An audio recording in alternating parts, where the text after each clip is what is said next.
Hey, what's up mga Kais Master? Magandang araw at kumusta kayo? So, dahil wala masyadong update ngayon sa boxing mga idol, lalo kay Cuadro Alas, no? So, switch muna tayo mga idol, pansamantala.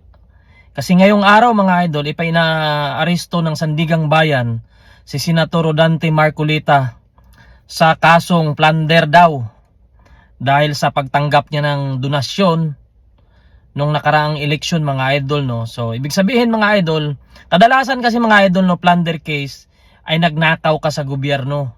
Kumbaga nagnakaw ka sa pera ng kaban ng bayan.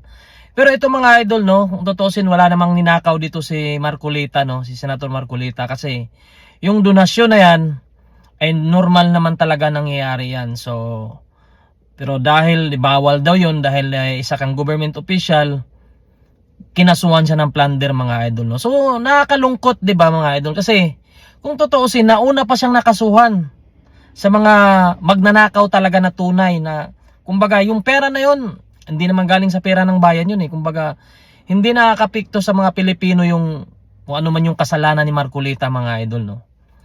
So pero siya pa yung nauna na aresto.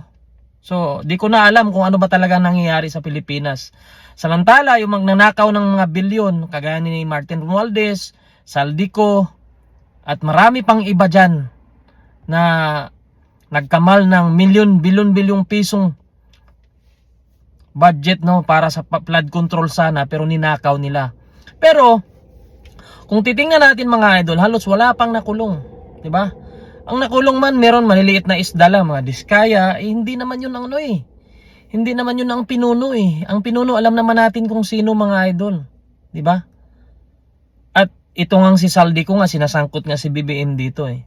Kumbaga, ang nangyari dito, selective justice lang to mga idol, no? Kumbaga, kung sino yung kalaban ng administrasyon, yun yung inuuna. Kasi makikita natin, lahat ng mga kinulong ngayon,